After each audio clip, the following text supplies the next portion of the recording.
बातमी तशी मला सुद्धा, कारण हे जे पूर्ण जी प्रक्रिया होती, आपल्या प्रक्रियेमध्ये निवडणूक निर्णय अधिकारी सक्षम अधिकारी असतात आणि त्याच्यामध्ये जेव्हा का थोडंसं काहीतरी गोंधळ झाला ठिकाणी, म्हणजे बऱ्याच म्हणजे काही कार्यकर्त्यांनी हे वर केला, त्यानंतर आम्ही साईडला व्हिजिट गेलो, त्या ठिकाणी मला पण जाता आलं नाही. त्यामुळे मला सुद्धा पाहता आलं नाही की आजमध्ये काय आहे. तर ह्याच्या संबंधात लेखी स्वरूपात तक्रारी आम्हाला दिली म्हणतात ते. तर आम्ही आता आज त्यांचं स्क्रुटिनी होईल आणि साधारणतः ते स्क्रुटिनी होऊन जे पूर्ण आज काय घटना घडल्या त्याचा एक लेखी अहवाल आम्ही मागू त्यांना की काय जे आहे ते, कारण मला आजच्याकडे मला पण माहीत नाही ते. तुम्ही महापालिका निवडणुकीसाठी सुप्रीम आहात, तर अरे बाबा, ऐकून घ्या. दाखल झाले का नाही एवढंच. मी सुप्रीम कोण नसतं. निवडणूक निर्णय अधिकारी हा अंतिम अधिकारी आहे. ह्याच्यामध्ये जो जिल्हा महानगरपालिका आयुक्त आहे हा फक्त कंडक्ट करण्यासाठी आहे, परंतु कुठलाही अर्ज आहे वेळेत आला नाही किंवा त्याच्यात कुठली त्रुटी आहे हे ठरवण्याचा पूर्ण अधिकार आहे तो निवडणूक निर्णय अधिकाऱ्याकडे असतो. आणि त्याच्यासाठी मला त्यांच्याशी संपर्क पण होऊ शकला नाही, कारण मला स्वतः तुम्ही बघितलं की मला पण आज जाता आलं नाही, कारण तिथं बरेचसे म्हणजे गोंधळ वगैरे सुरू होता. त्यामुळे परिस्थिती वाढून मग आम्ही इकडून बसलो. काय सांगतो किती वाजेपर्यंत ते म्हणजे कसं असतं की आपल्या कायद्यात असं म्हणलं आहे की म्हणजे जेवढे समजा 3 वाजता जेव्हा होत असतं तर जेवढे उमेदवार तिथं आलेले आहेत त्याला ते उमेदवार आत घ्यायचं असतं आणि त्याच्या डॉक्युमेंट्स सकट मग त्यांना ते प्रोसेसिंग पुढं करायचं असतं. आता त्यात आतमध्ये किती लोक होते, कोणाकडे काय डॉक्युमेंट होते याबद्दल आम्हाला पण काही माहीत नाही आहे, किंवा बाहेर कोणाकडे काय होते. नाही, मी काल अर्ज भरलेला असेल आणि माझं एबी फॉर्म कधी आला पाहिजे? नाही, ते सांगितलं की मी एबी फॉर्म म्हणजे अर्ज किंवा कदाचित अर्ज आधी दाखल केला जातो एबी फॉर्म अगदी म्हणजे 3 वाजेपर्यंत जो असतो तो वेळ आहे त्या वेळेपर्यंत आत असणं अपेक्षित आहे. आता वस्तुस्थिती काय आहे, मला जेव्हा ते आम्हाला लेखी स्वरूपात कळू आम्हाला, कारण लेखी तक्रार आलेली आहे, तर आम्ही त्यांच्याकडून खुलासा मागू आणि कदाचित आज ती पूर्ण छाननी आजच होईल. तुम्हाला जर वाटत असेल फक्त त्यांना वेळ लागला, जवळजवळ 50 प्रत्येकाकडे जवळजवळ 70 ते 80च्या दरम्यान अर्ज आलेले आहेत. तर मला वाटतं आपण स्वतः पण उपस्थित राहावं आणि म्हणजे तुम्हाला आरोपच्या कारलेत हा गोंधळ झाला. आता नाही, आता सध्या आमच्या माहितीतला तो जो एक आरोप त्याच्या संबंधित आलेला आहे, परंतु बाकी माझं तेच म्हणणं आहे की तुम्हाला मीडियाला किंवा सर्व राजकीय पक्षांना की तुम्हाला जर वाटत असेल तुम्ही थांबू शकता आज, कारण आजची जी पूर्ण स्क्रुटिनी आजच करतात ते तुम्हाला नंतर दिवसाच्या शेवटी ते जेवढे अर्ज आलेले असतात ते सुद्धा म्हणजे डिस्प्ले करतील. आज उमेदवार जर रांगेत उभा असेल 3 वाजल्याच्या आतमध्ये तर त्याला आत घेणं बंधनकारक आहे का? कारण अनेकांचं असं म्हणणं आहे की आम्ही 3 वाजेपर्यंत रांगेत होतो, मात्र आरोनने दरवाजा लावून घेतला आणि बाहेर रांगेत जे लोक होते त्यांना आतमध्ये घेण्यात. आता ह्याच्याबाबत तेच म्हणतो जे काही तक्रार येईल का नाही, आता ती शेवटी आपल्याकडे त्याचं आतमध्ये आणि बाहेर दोन्हीकडे आपण शूटिंग ठेवलेलं आहे. म्हणजे जरी काय आलं असेल तरी आम्ही वेटिंग तपासून आणि ते आम्हाला लेखी खुलासा देतील आणि समजा त्या तपासात जर काही योग्य नसेल तर आम्ही पण स्वतः व्हेरीफाय करू त्याच्यामध्ये काय कधी आला काय नाही आला.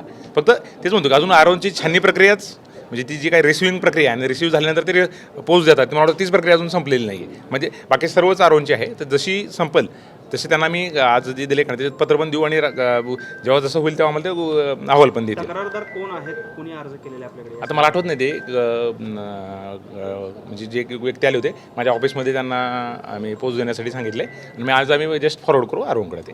ठीक आहे, फक्त तेच म्हणतं की शेवटी हा पूर्ण आपल्या ह्याच्यामध्ये जो अधिकार असतो आरोच असतो, म्हणजे ॲक्सेप्ट करणे, कंडक्ट करणे, आचारसंहिता फॉलो करणे, पूर्ण प्रक्रियासाठी जे आहे तो निवडणुकीचा रिटर्निंग ऑफिसर किंवा निवडणूक निर्णय अधिकारी आहे. तर ठीक, जे काय असेल ते आपली काही तक्रार आले मी त्यांच्यापर्यंत कळवतो, त्यांचं जे काय म्हणणं वस्तू ते अहवाल कळवल आणि तुम्हाला ज्यांना कोणाला शंका असेल ते अजून पण थांबू शकतात. त्यांची जी पूर्ण प्रक्रिया छानची प्रक्रिया सुरू आहे आणि झाल्यानंतर ते दिवसाच्या शेवटी आपल्याला जे काही किती अर्ज आले काय आले ते सुद्धा तुम्हाला माहिती देतील. शेवटचा प्रश्न, जर एबी फॉर्म निवडणूक निर्णय अधिकारी मुख्य निवडणूक निर्णय अधिकारी तुमच्याकडे जर आणून दिला असेल, गठ्ठा आणून दिला तर तो नाही, माझ्याकडे नाहीच आलेलं ना, माझ्याकडे कुठलं आलं नाही. माझ्याकडे जोडपत्र आलेलं आहे सगळ्यांचं, सर्वच पक्षांचं जोडपत्र आलं. जोडपत्रामध्ये काय असतं की जो समय एखादा राज्याचा अध्यक्ष असतो किंवा पक्षाचा अध्यक्ष असतो तो कुठल्या व्यक्तीला प्राधिकृत करतोय, इथल्या प्रत्येक उमेदवाराला आपण ज्याला तिकीट म्हणतो किंवा ज्याला ते जोडपत्र 2 प्राधिकरण ते सगळ्यांच्या बाबतीत आमच्याकडे आलेले आहे. सर्व मेजर पक्षांच्या जेवढ्या होत्या का नाही, माझ्याकडं जोडपत्र 2 जे असतं ते निवडणूक निर्णय अधिकाऱ्याकडे आहेत. ठीक आहे ना, ते आणि आपल्या पूर्ण जो आपला जो म्हणजे स्टेट इलेक्शन म्हणजे गाईडलाईन आहेत ना त्यासुद्धा क्लिअर आहेत. जोडपत्र 2 आपल्याला निवडणूक निर्णय अधिकाऱ्याकडे सबमिट करायचं असतं. आता निवडणूक निर्णय अधिकारी काय आले हे मला जसं तुमची जशी अवस्था तशी माझी अवस्था आहे, कारण तिथं काय कारण मला सुद्धा जाता आलं नाही, तिथं गोंधळ असल्यामुळं मी पण गेलो नाही. आता फक्त लेखी स्वरूपात आम्ही त्यांच्याकडनं अहवाल मागू ते स्क्रुटिनी, कारण त्यांना बराच वेळ लागेल. प्रत्येक आरोपकडे जवळजवळ 100 अर्ज दाखल झालेले आहेत आणि ते त्यांना प्रोसेस, कारण उद्याच सकाळी लवकर स्क्रुटिनी आहे आपल्याकडं. नाही, ते तुम्ही सांगितलं ते म्हणले ना, पण ते काय ऑब्जेक्शन होतं कोण आत होतं ना ते वस्तुस्थितीचा जो अहवाल देतील त्यानंतरच आपल्याला कळेल त्यांची कॉपी. सर छाननी आणि परवाची जे उमेदवारी अर्ज माघारी घेण्याची प्रक्रिया ती सांगा. हां, आता उद्या मला वाटतं 6 वाजता छाननीची प्रक्रिया सुरू होईल आणि ती त्याला अपर लिमिट नसतं. त्यात बऱ्याच वेळा कोण ऑब्जेक्शन घेतं, कधी आपल्याला ब्रेक पण घ्यायला लागतो. फक्त त्या दिवशी किंवा मॅक्सिमम एका दिवस पुढं, पण 99% त्याच दिवशी होतं आणि त्याच्यामध्ये मग फक्त ते सखोल अशी चौकशी नसते, ती संक्षिप्त चौकशी असते आणि ते त्या ठिकाणी त्यांना कोणाला लिगल इश्यू असतात, कोणाला ते डॉक्युमेंट जोडले म्हणून ऑब्जेक्शन घेऊ शकतात. तर त्या ठिकाणी ते तपासतील आणि उद्या सकाळी निर्णय देतील. त्याचबरोबर आपल्याकडं ऑब्झर्वर म्हणून श्रीमती नयना गुंडे मॅडम यांचीसुद्धा नेमणूक झालेली आहे. तर ते आपले जे आता 7 आहेत त्यापैकी काही ह्याला उपस्थित पण राहणार आहेत. तर आज उद्या सकाळी लवकर त्या ठिकाणी उपस्थित होतील.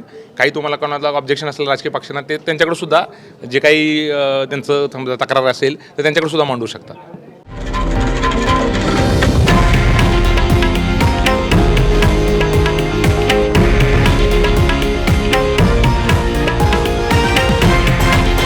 हे आहे देशातील नंबर 1 न्यूज नेटवर्क आणि आपण पाहत आहात TV9 मराठी, एकमेव.